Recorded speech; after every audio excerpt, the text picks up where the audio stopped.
नमस्कार मित्रांनो, मंगेश परब ब्लॉग्स आणि दुर्ग मावळा प्रतिष्ठान हे संघ आज पुन्हा एकदा एकत्र आले आहेत आणि आज एक मोहीम आम्ही हाती घेतलेली आहे। भिवंडी मधील 3 किल्ले जे पोर्तुगीजांनी बांधले होते आणि आज ते कुठेतरी नामशेष होण्याच्या मार्गावर आहेत। तर दुर्ग मावळा प्रतिष्ठान आणि माझा चॅनल आम्ही दोघांनी एकत्र येऊन असं ठरवलं की या 3 किल्ल्यांचा आपण शोध घेऊया आणि दुर्ग संवर्धन करू शकतो की नाही आणि कितपत करू शकतो याचा थोडा आढावा घेऊया। आणि त्यासाठी आज माझ्यासोबत आहेत सुजित खैरे। जय श्रीराम। सुजित खैरे दुर्ग मावळा प्रतिष्ठान या संघामध्ये दुर्ग संवर्धनचे प्रमुख आहेत आणि आत्ता आम्ही आहोत मुंब्रामध्ये, मुंब्राच्या या हायवेवर आहोत आणि इथून आम्ही जवळपास 20 किलोमीटरचे अंतर भिवंडीला जाण्यासाठी आहे। आणि हे 3ही किल्ले एकमेकांपासून काही 5 ते 6 अशा किलोमीटर अंतरावर आहे। या किल्ल्यांची नावं आहेत फिरंगकोट, कांबेकोट आणि खारबावकोट। तर आपण आपल्या प्रवासाला सुरुवात करूया आणि अशी आशा करतो की हे 3ही किल्ले आपल्याला पाहायला मिळतील। आणि खारबाव गावात पोहोचण्यासाठी सुजित आणि मी मुंब्रा रेल्वे स्थानकाहून 30 किलोमीटरचे अंतर पार केले। खारबाव किल्ला पाहून त्याच गावातून पूर्व दिशेला रस्ता गेला आहे फिरंगपाडा गावात जाण्यासाठी आणि हे अंतर साधारण 3 किलोमीटरचे आहे। फिरंगपाड्यामधून पुढचा रस्ता आपल्याला कांबे गावात घेऊन जातो। ह्या 3ही किल्ल्यांचे गुगल मॅपवर लोकेशन पाहिले असता असे आढळते की कामावरी नदीवरील व्यापारावर आणि दळणवळणावर लक्ष ठेवण्यासाठी पोर्तुगीजांनी यांची बांधणी केली होती। या किल्ल्यांना भेट देण्यासाठी आपण भिवंडी मुरबाड मार्गाने कल्याणहून सुद्धा येऊ शकतो। तर मित्रांनो, आपण जे मुंब्र्याहून निघालो होतो ते 20 किलोमीटर अंतर पार केलं आहे आणि खारबाव रेल्वे स्टेशनच्या इथे आपण पोचलो आहोत, तुम्हाला दिसत असेल इकडे। आणि इथून आपल्याला आज जायचं आहे आणि होपफुली आशा करतो की आपल्याला खारबाव किल्ल्याचे अवशेष बघायला मिळतील। आमची ही शोध मोहीम सर्वस्वी गुगल मॅपवर अवलंबून होती आणि भिवंडीमधील खारबाव किल्ल्याचे लोकेशन खारबाव रेल्वे स्थानकाजवळ दाखवित होते, म्हणून आम्ही त्या दिशेने निघालो। गुगल मॅपसुद्धा आम्हाला व्यवस्थित मदत करत नाही आहे तो किल्ला शोधायला, कारण दुर्दैवाने तो गुगल मॅपवर सुद्धा नाही आहे। पण इथे सुजित खैरे काही स्थानिकांना विचारत आहेत की त्यांना काही माहिती असेल का, तर त्या आल्यानंतर कळेल आपल्याला की आपल्याला काय माहिती मिळाली आहे ते। खारबाव गावात जाण्यासाठी ठाणे नाशिक रोडवरून चिंचोटी अंजूर फाटा रोडने जाता येते। कामावरी नदी पार झाल्यानंतर 1 किलोमीटर अंतर सोडून डाव्या हाताला पेट्रोल पंप दिसतो, तिथून पुढच्या डाव्या हाताला वळावे। काही अंतरावर खारबाव गावाचा सरकारी दवाखाना आहे। दुचाकी आणि 4 चाकी वाहनं तिथपर्यंत जाऊ शकतात। या दवाखान्याच्या बाजूलाच किल्ल्याचे अवशेष आढळून येतात।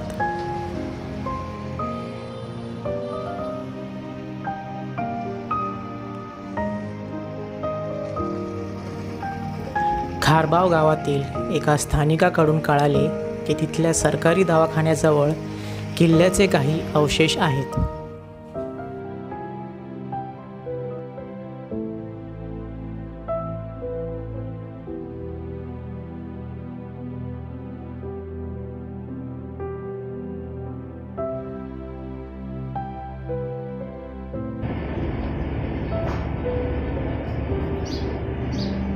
काय हा बुरुज आहे का? आज ह्या गडाचा फक्त शेवटचा हा बुरुजच बाकी आहे आणि हा बुरुज कदाचित 2 मजली असावा अशी दाट शक्यता आहे, कारण हा इथला बांधकाम बघा आणि वरचं बांधकाम बघा, कारण वरती खिडक्या आणि ह्या ठिकाणी एक एंट्रेस पॉइंट दरवाजा, या ठिकाणी देखील एक दरवाजा, या ठिकाणी आणि ह्या भागी चौकडी आहेत, म्हणजे त्या ठिकाणी नक्कीच खिडक्या असण्याची शक्यता आहे। आणि हे जे पॉइंट्स बघता ह्याच्यामध्ये त्यावेळी नक्कीच लाकडी ओळखी असू शकतात, कारण त्यांचा जो भाग दिसतोय आपल्याला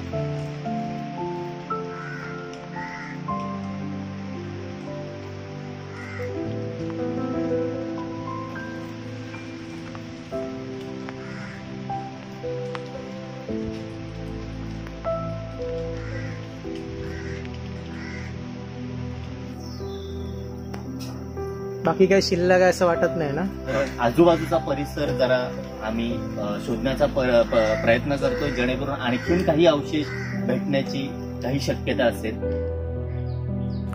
खारबाव किल्ल्याच्या बुरुजाच्या बाजूलाच नवीन इमारतीचे बांधकाम सुरू असलेले दिसले.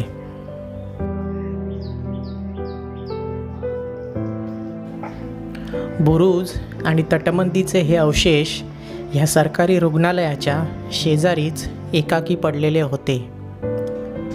बुरुजाचे निरीक्षण केले असता असे आढळले की पोर्तुगीजांनी हे किल्ले अघाडीव म्हणजेच सहजासहजी उपलब्ध झालेल्या दगडांनी, चिकट माती आणि चुन्याने बनविलेले होते. या गडाचे अवशेष पूर्णपणे उद्ध्वस्त झालेले आहेत, पण ही तटबंदी, हा बुरुज ह्या एकमेव गोष्टी शिल्लक आहेत. या इथे तुम्ही पाहाल तर इथे सुद्धा पूर्वी तटबंदी होती, पण ती आता ढासळलेली आहे आणि हा परिसर पूर्णपणे मोकळा झालेला आहे आणि स्थानिकांनी या परिसरात आपापली घरे उभारली आहेत. या तटबंदीच्या मागे काही अवशेष असतील, पण तिथे प्रायव्हेट प्रॉपर्टीच्या भिंती असल्यामुळे आपण पलीकडे जाऊ शकत नाही. आता 1 ते 1.5 वर्षात इथे नवीन कन्स्ट्रक्शन उभे राहील, तेव्हा आपल्याला या बुरुजाच्या मागचा भाग पाहता येणार नाही. या बुरुजावर दाट झाडी वनस्पती तयार झालेली आहे, त्यामुळे कालांतराने हा बुरुज ढासळू शकतो आणि त्यानंतर खारबाव गावात किल्ला होता हे देखील कुणाला माहीत नाही पडणार. या गडाचे स्वरूप असे पाहायला मिळेल याचे खूप वाईट वाटते.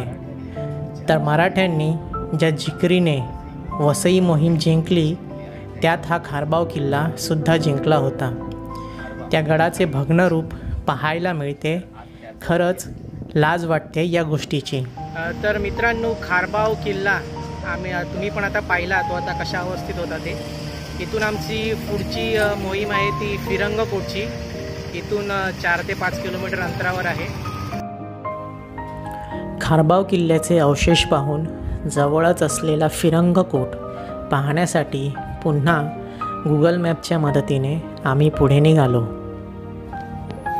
फिरंगपाडा गावाची एक मोठी कमान असलेले गेट दिसते. इथून उजव्या रस्त्याला वळून बंगल्याच्या मागे जावे, जिथे एक टेकडी आहे. ह्या टेकडीवरच किल्ल्याचे अवशेष दिसून येतात. टेकडीच्या समोर काही अंतरावर कामावरी खाडी दिसते. किल्ला पाहून झाल्यानंतर याच मार्गाने पुढे म्हणजे कांबे गावाकडे जाता येते. या गावामध्ये ठिकठिकाणी वीटभट्टी आहेत असे आढळले.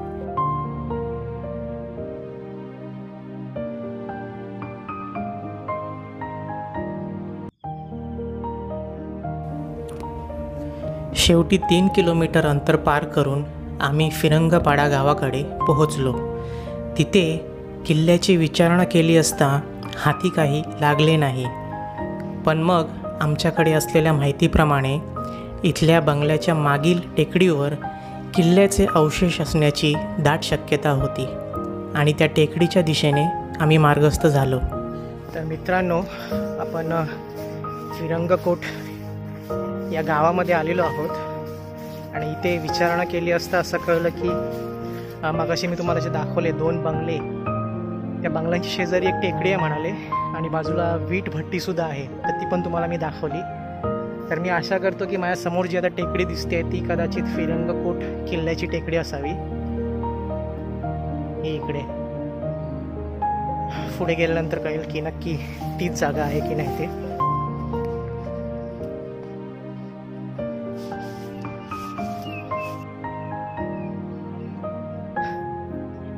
ही टेकडी एवढी खोदून ठेवली आहे की आम्हाला टेकडीवर जाण्यासाठी मार्गच सापडत नाही आहे.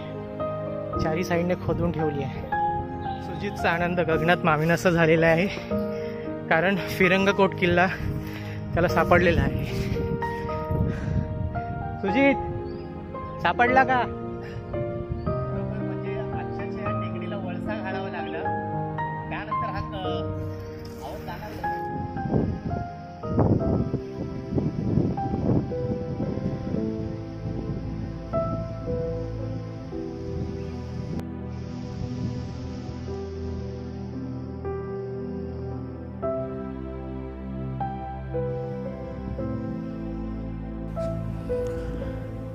कामावरी नदीपासून काही अंतरावर बांधलेला हा किल्ला होता.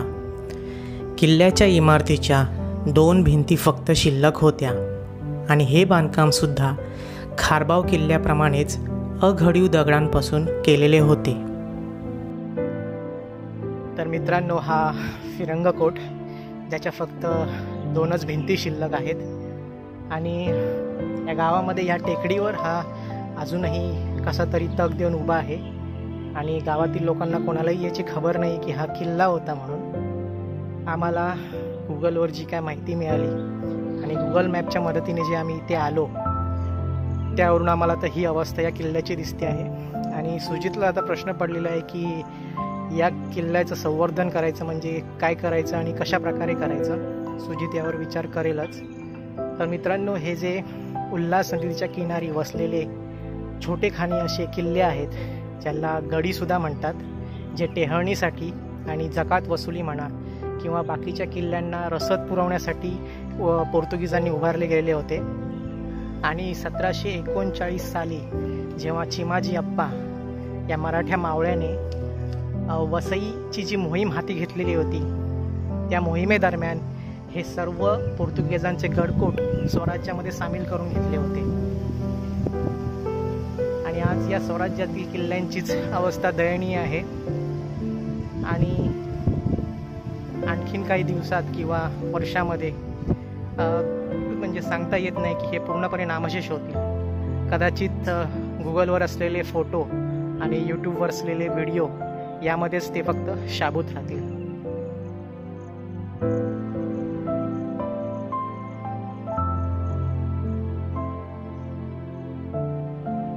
इतिहासाच्या पानावर एक बोल कायम कोरलेली आहे, मोडीन पण वाकणार नाही. त्याचा ज्वलंत उदाहरण म्हणजे हे गडकिल्ले. आज हेच गडकिल्ले अगदी नष्ट होण्याच्या मार्गावर आलेले आहेत, पण कोणासमोर अगदी वाकले नाही. हा जो भाग बघता टेकडीचा तो पुरेपूर अगदी पोखरून काढलेला आहे. ह्यातील जी माती आहे ती वीट भट्टीसाठी कामाला येते. आणि जर आपण लेन बघितली तर ही अक्षरशः गडाच्या तटबंदीची आहे. ती अर्धा खोदकाम केलेलंच आहे. म्हणजे हा जो परिसर दिसतोय तो पुरेपूर म्हणजे गडाचाच भाग आहे. पण ह्या गडावर पुरेपूर खोदकाम झाले असल्या कारणाने ह्या गडावरती कुठलाही बुरुज, तटबंदी किंवा आणखीन काही कोणतेही अवशेष दिसत नाही. पण मोठ्या प्रमाणात ह्या ठिकाणी काहीतरी एक इमारत असावी असा एक अंदाज बांधला जातो. कारण ह्या झाडीतून आपल्याला काही अंदाज लावता येत नाही. पण त्यातल्या त्यात म्हणायचं तर कारण एक पूर्ण अशी एक खोली टाईप दिसते. तर अशा प्रकारे ह्या गडाचा जास्तीत जास्त संवर्धन करायला प्रत्येक संस्थाने आपली उपस्थिती या गडावरती द्यावी. आणि हा जो किल्ला नामशेष होण्याच्या मार्गावरती आलेला आहे. जसं आपण खरबाकोट पाहिलंच आहे, शेवटचं त्याचा बुरुज आणि एक तटबंदी आहे ती काही काळांच्या नंतर ते देखील मला असं वाटतं शिल्लक राहणार नाही. तर जास्तीत जास्त दुर्गप्रेमींनी येऊन ह्या गडाची भेट दिली, दुर्ग संस्थेने येऊन संवर्धन केलं, तर ह्या गडाचा जो हा काही स्वरूप आपल्याला सर्वांना बघायला मिळतोय त्याचं चित्र काही काळांतराने वेगळंच असेल जर ह्या गडावर सातत्यापणाने संवर्धन केलं तर. मित्रांनो, आपला दुसरा जो पडाव होता फिरंगकोट शोधण्याचा तो पण पार पडलेला आहे. फिरंगकोटाची तुम्ही अवस्था तर पाहिलीच असेल आणि इथून पुढे आपली वाटचाल आहे कांबेकोट बघायला जात आहोत.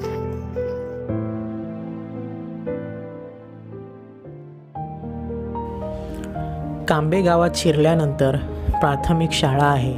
त्यासमोर एका कौलारू घराच्या मागे एक बुरुज आहे आणि काही घरे पार करून गेल्यावर आणखीन एक बुरुज आणि भग्न तटबंदीचे अवशेष दिसतात. परतीच्या प्रवासात याच रोडने आपण पुढे ठाणे नाशिक महामार्गाला पोचू शकतो. तर मित्रांनो, आपण आता कांबेकोट बघण्यासाठी कांबे गावात आलो आहोत आणि इथून आम्हाला थोडंफार शोधावं लागेल, स्थानिक लोकांना विचारावं लागेल. कांबेकोट शोधण्यासाठी कांबे गावात अनेक जणांना विचारले आणि शेवटी किल्ल्याच्या अवशेषांचा शोध लागलाच. एका घराला लागूनच बुरुज दिसला आणि तिथले एक वृद्ध स्थानिक तयार झाले आम्हाला आणखीन काही अवशेष दाखवण्यासाठी.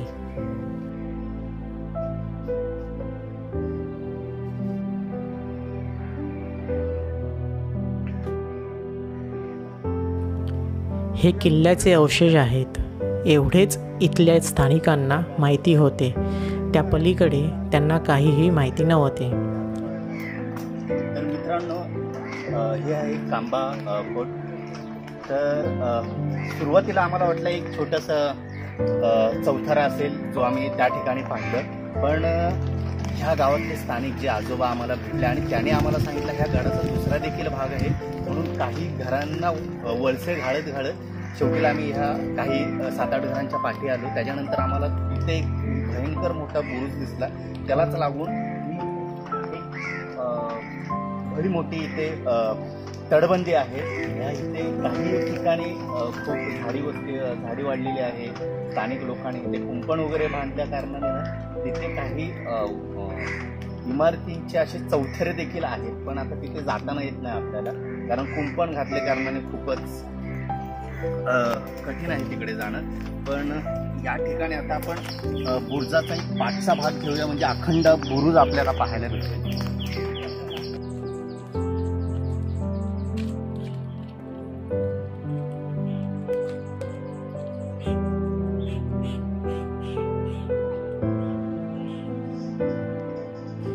या गावामध्ये अजूनही बरीच घरे लाकडाची व मातीची आम्हाला आढळली. या भ्रमतीमध्ये जवळच आपल्याला आणखीन एक बुरुज आढळला.